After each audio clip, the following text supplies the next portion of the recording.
Hello students, welcome back to the virtual class. Economics chapter number 4, supply. And in this chapter, in the last session, we understood about the supply function. કે કોઈપણ product છે એની supply કઈ રીતના identify થશે, એને માટે કયા કયા ફેક્ટર્સ છે જે ફંક્શનલ હોય છે અને દરેક ફેક્ટર્સ એક સાથે ફંક્શન કરશે ત્યારે સપ્લાય ડિફાઇન થશે. બરાબર? So we understood that the price of the commodity as well as the price of the factors of production, right? Future expectations of the price, the level of technology, and the other factors just like the government policies and natural factors and everything. એ બધા જ combine થશે ત્યારે supply define થશે કે કોઈ પણ એક પ્રોડક્ટની સપ્લાય કેટલી છે, રાઈટ? તો એ આપણે સપ્લાય ફંક્શનમાં શીખી ગયા. In today's session, guys, I am going to make you aware about the law of supply કે જે આની પહેલા એક સેશનમાં મેં તમને વાત કરેલી કે આપણે એને ડિટેલમાં સમજશું. So today we are here to understand the law of supply in deep. I have told you many times in my different sessions that the law of supply is saying that the price and the supply are having the equal and exact relationships, right? The direct relation that both of they go all together. જો price increase થશે તો supply પણ increase થવાની છે અને જો commodity price decrease થશે તો સપ્લાય પણ ડિક્રીઝ થવાની છે. તો લો ઓફ સપ્લાય છે એને હું જરા એ રીતના કહી શકું કે when the factors other than price remains constant, when all the other factors, that means all the factors other than price remain constant, and if the price rises the supply increases, if the price decreases the supply decreases, right? બહુ simple વસ્તુ છે કે જ્યારે supply ને affecting factors છે ને આપણે two પાર્ટ્સમાં divide કર્યા હતા, right? The price factor and the non price factor, determinants of supply, right? તો પ્રાઇસ ફેક્ટર છે એમાં ચેન્જ આવે છે, નોન પ્રાઇસ ફેક્ટરમાં કોઈ ચેન્જ આવતો નથી. તો સિમ્પલી ગુજરાતીમાં કહેવું હોય તો એવું કહી શકું કે જ્યારે ફેક્ટર્સ અધર ધેન પ્રાઇસ જેટલા છે એટલે કે નોન પ્રાઇસ ફેક્ટર જેટલા છે એ બધા જ કોન્સ્ટન્ટ રહે, એમાં કોઈ ચેન્જ નથી. અને ત્યારે જો પ્રાઇસમાં ચેન્જ આવે છે તો પ્રાઇસ વધે છે તો સપ્લાય વધે છે અને પ્રાઇસ ઘટે છે તો સપ્લાય ઘટે છે. This is the law of supply. ડિમાન્ડના ચેપ્ટરમાં જેમ આપણે લો ઓફ ડિમાન્ડ શીખી ગયા હતા એમ આ ચેપ્ટરમાં હવે આપણે શીખી રહ્યા છીએ લો ઓફ સપ્લાય. બરાબર? તો લો ઓફ સપ્લાય સમજવો ખૂબ જ ઇઝી છે, બરાબર? but law of supply can be proven only once the assumptions are to be proven. બરાબર? આપણે અમુક assumptions છે, there are 5 different points કે જે માની જ લેવાના છે, બરાબર? તો જ આ લો આપણે સાબિત કરી શકાય. અથવા જો એ ફોલો ના થાય, આ assumptions છે, બરાબર, એને જો આપણે બિલીવ ના કરીએ અથવા તો આ assumptions છે સેટિસ્ફાય ના થાય તો લો ઓફ સપ્લાય સેટિસ્ફાય થશે નહીં.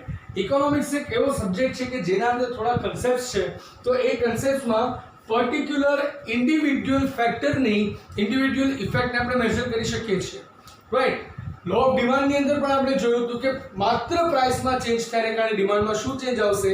સેમ વે લો ઓફ સપ્લાયમાં પણ આજે શીખી રહ્યા છીએ કે ઓનલી પ્રાઇસમાં જ ચેન્જ થાય, બીજા કશામાં કશો ચેન્જ નથી, ખાલી પ્રાઇસમાં જ ચેન્જ થાય તો સપ્લાયમાં શું ચેન્જ આવે છે, બરાબર? તો પ્રાઇસમાં જે ચેન્જ આવશે એ જ ડિરેક્ટલી સપ્લાયમાં ચેન્જ આવશે. Price increased, supply increased, price decreased, supply decreased, right? તો આ વસ્તુને માત્ર ને માત્ર પ્રાઇસની ઇફેક્ટ આપણે સપ્લાય ઉપર જાણવા માટે there are certain assumptions કે જેને આપણે બિલીવ કરવા જ પડે, right? So there are 5 assumptions of the law of supply. The first one, prices of factors of production remain constant. Factor of પ્રોડક્શનના જે પ્રાઇસ છે એ કોન્સ્ટન્ટ રહેવા જોઈએ, બરાબર? હું એક પછી એક અઝમ્પશન છે એ પણ સમજાવીશ અને શું કામ એ કોન્સ્ટન્ટ રહેવા જોઈએ અને કોન્સ્ટન્ટ ના હોય તો કઈ રીતે લો ઓફ સપ્લાયને અફેક્ટ કરે છે એ પણ આપણે જોઈ લઈએ. તો ફેક્ટર્સ ઓફ પ્રોડક્શન જે છે એના પ્રાઇસ કોન્સ્ટન્ટ રહેવા જોઈએ. સિમ્પલ વસ્તુ છે, કોઈ પણ પ્રોડક્ટ છે એની પ્રાઇસ રેઝ થાય છે પણ સામે ફેક્ટર્સ ઓફ પ્રોડક્શનની પ્રાઇસ રેઝ થઈ હોય. હવે ફેક્ટર્સ ઓફ પ્રોડક્શનની પ્રાઇસ રેઝ થાય તો શું થશે? કોસ્ટ ઓફ પ્રોડક્શન ઇન્ક્રીઝ થશે. કોસ્ટ ઓફ પ્રોડક્શન ઇન્ક્રીઝ થશે તો પ્રોફિટ માર્જિન ઓછું થશે. તો પ્રાઇસ વધે પણ પ્રોફિટ માર્જિન જો ઘટે એટલે કે ધ કોસ્ટ અને સેલિંગ પ્રાઇસમાં જો જે ડિફરન્સ હતો ને પ્રોફિટનો એ ડિક્રીઝ થશે તો પ્રાઇસ ઇન્ક્રીઝ થવા છતાં પણ સપ્લાય ડિક્રીઝ થશે. શું કામ? કારણ કે લોકોને એમાં પ્રોફિટ નથી મળતો, હું ઓલ ધ ટાઈમ્સ તમને ચોકસ્ટિકનું એક્ઝામ્પલ આપું છું because it is the most handy thing that I do have all the times in my hand. તો ફરીથી આપણે આ ચોકસ્ટિકની મદદથી સમજીએ. આ ચોકસ્ટિક પહેલા મને 1 રૂપિયામાં પડતી હતી, બરાબર, અને પ્રાઇસ હતી 2 રૂપિયા. હું વેચતો. હવે આના પ્રોડક્શનની કોસ્ટ વધી ગઈ, એટલે કે cost of factors of production જે છે હાઈ હતી. હવે આ ચોકસ્ટિક મને પડે છે 2 રૂપિયામાં, 1 રૂપિયા 50 પૈસા, અને આની પ્રાઇસ મેં કરી 2 રૂપીસ એન્ડ 20 પૈસા. રાઈટ. હવે તમે ડિફરન્સ જુઓ કે પ્રાઇસમાં 20 પૈસાનો વધારો થયો, બટ કોસ્ટમાં કેટલો વધારો થયો? 50 પૈસા. તો ઓવરઓલ હું 1 રૂપી પ્રોફિટ અર્ન કરતો તો એની જગ્યાએ કેટલા અર્ન કરીશ? 70 પૈસા. રાઈટ. તો મારું પ્રોફિટ ઓછું થયું. So what would I do? Should I continue selling this thing or should I wait? I must wait કે આની પ્રાઇસ પણ હાઈ થાય. રાઈટ. અને જેવી એની પ્રાઇસ હાઈ થશે, બરાબર, એટલે તરત જ મારો 1 રૂપિયાનો પ્રોફિટ આવશે એટલું વેચી દઈશ. તો જો ફેક્ટર્સ ઓફ પ્રોડક્શન જે છે એની પ્રાઇસમાં ચેન્જ આવશે તો પ્રાઇસમાં ચેન્જની ઇફેક્ટ ઓછી થશે ને આની ઇફેક્ટ વધારે થશે, બરાબર. હવે જો ફેક્ટર્સ ઓફ પ્રોડક્શન કોન્સ્ટન્ટ હોય, એટલે કે મને 1 રૂપિયામાં ચોકસ્ટિક પડતો તો હજુ 1 રૂપિયામાં જ પડે છે, બરાબર.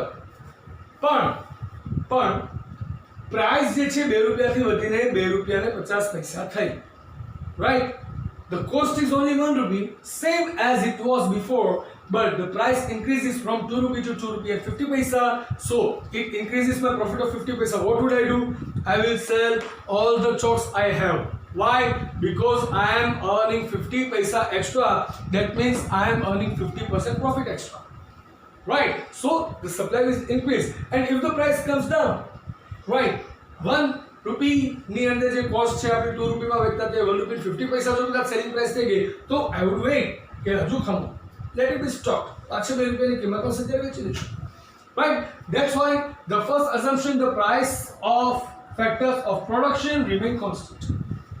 The second assumption, no change in technology.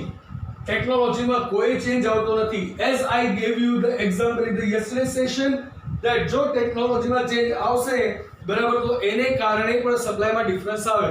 જે પ્રાઇસની અંદર મને એન્ડ્રોઈડનો લોલીપોપ કે જેલીબીન મળતો હતો એ જ પ્રાઇસમાં now I am able to get the nougat or Oreo, તો what would I by?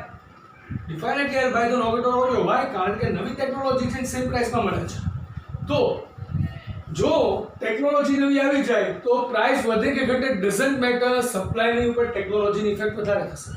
So the technology will remain constant. Then the third one, level of competition or number of sellers in the market remain same. માર્કેટની અંદર જેટલા seller છે એટલા જ રહે છે, કોઈ ચેન્જ નથી આવતો, અથવા તો કોમ્પિટિશનનું લેવલ જે છે સેમ રહે છે, એમાં કોઈ ચેન્જ આવતો નથી. વાય? કારણ કે માર્કેટની અંદર ભલે પ્રાઇસ જે છે એ પ્લસ માઇનસ થાય પણ એની સામે સેલર્સ જો ઓછા થઈ જાય, પ્રાઇસ ઇન્ક્રીઝ થાય પણ સેલર ઓછા થાય તો પણ સપ્લાય ઘટે. શું કામ? પહેલા 10 સેલર 10 વસ્તુ વેચતા હતા, પ્રાઇસ વધી, બરાબર, પણ 5 સેલરે બિઝનેસ બંધ કર્યો અને બાકીના 5 સેલરે 2 યુનિટ પણ વધાર્યા, તો હવે કેટલા થશે? 12 5 60, જ્યારે પહેલા કેટલું હતું? 100. તો આ લોકો ખોટું પડી જશે. રાઈટ. તો કોઈ પણ જાતના સેલર્સ છે એ સ્ટેગ્નન્ટ સ્ટેબલ રહે છે. 10 હતા તો 10 જ રહેશે, 50 હતા તો 50 જ રહેશે, 2 હતા તો 2 જ રહેશે. ના એમાં ઇન્ક્રીઝ થાય ના એમાં ડિક્રીઝ થાય, કોન્સ્ટન્ટ જ રહેશે. Right. Then the fourth one, no future expectation of price. Future expectation price માટે કોઈ છે જ નહીં, કારણ કે આપણે જાણીએ છીએ કે જો મને ખબર હોય કે આવતીકાલે આ વસ્તુના ભાવ વધવાના છે તો આજે હું એ પ્રોડક્ટની સપ્લાય બંધ જ કરી દઈશ. વાય? બીકોઝ આજે લોઅર કોસ્ટમાં મારી પાસે વસ્તુ છે અને હું કાલે હાયર પ્રાઇસમાં વેચીશ તો મારું પ્રોફિટ મેક્સિમાઇઝ થશે. અને મને ખબર છે કે જો આવતીકાલે આ પ્રોડક્ટના પ્રાઇસ ડાઉન થવાના છે તો હું આજેની મેક્સિમમ સપ્લાય કરી દઈશ. શું કામ? સો ધેટ આજે મારી પાસે હાયર કોસ્ટનું છે એ કાલે મારે લોઅર કોસ્ટમાં વેચીને પછી મારે એમાં પ્રોફિટમાં લોસ અથવા તો થરલી લોસ મારે બેર ના કરવો પડે. રાઈટ. સો કોઈ પણ જાતના ફ્યુચર એક્સપેક્ટેશન્સ પ્રાઇસના રાખવામાં આવતા નથી, એ પણ સ્ટેબલ રહેશે. હવે the last one is government policy, transport, natural factors etcetera, all the other factors remain constant. જેટલા પણ અધર ફેક્ટર્સ છે, મેં ગવર્મેન્ટ પોલિસીની વાત કરી હતી ને at that time I gave you the example of the bandhani work of Jetpur. Right. Rajkot પાસેના જેતપુર ગામમાં જે બાંધણી વર્કની ફેક્ટરી ચાલતી હતી એની માટે મેં ગવર્મેન્ટ પોલિસીની વાત કરી હતી તમને. રાઈટ. તો એવું કશું કદાચ ચેન્જ આવે છે અથવા તો ટ્રાન્સપોર્ટેશનમાં સ્ટ્રાઇક છે અથવા તો ટ્રાન્સપોર્ટેશન છે વધારે પડતું ચીપર થઈ જાય છે તો પણ સપ્લાયમાં ચેન્જ આવશે, નેચરલ ફેક્ટર્સમાં ચેન્જ આવશે તો પણ સપ્લાયમાં ચેન્જ આવશે. તો એ બધું જ કોન્સ્ટન્ટ રહે છે. તો જ્યારે આ 5 અઝમ્પશન સેટિસ્ફાઈ થાય at that time we can prove this law of supply very much true. તો જ આ લો ઓફ સપ્લાય ટ્રુ થશે કે price increase supply increase, price decrease supply decrease. Right. તો ફરીથી જોઈએ આજે આપણે શું શીખ્યા. આજે આપણે શીખ્યા છે લો ઓફ સપ્લાય જે બેઝિક લો છે. when the factors other than price remains constant, right, at that time if the price increases the supply increases, and if the price decreases the supply decreases, right. That means the price and the supply have the direct and equal relationship, right. And for that there are certain assumptions we need to take care of. The first one is prices of factor of production remain constant. Second, no change in technology. Third, level of competition or number of sellers in the market remains same. Then fourth, no future expectations of price. And fifth, government policy, transportation, natural factors, etc. other factors remain constant. And then the law of supply can be proven very much right. Right. So guys, that was the topic of the day. I wanted to make you understood, and that is the law of supply. I hope you guys are quite clear. And in case you guys have got any query, you can post the public comment or else you can contact me personally. Right. So that's it. That's the end of the session. I'll see you tomorrow with the new topic. Till then, it's time to ask for your leave. So goodbye. Take care. Have a nice time. Stay home. Stay safe. Keep making notes. Thank you.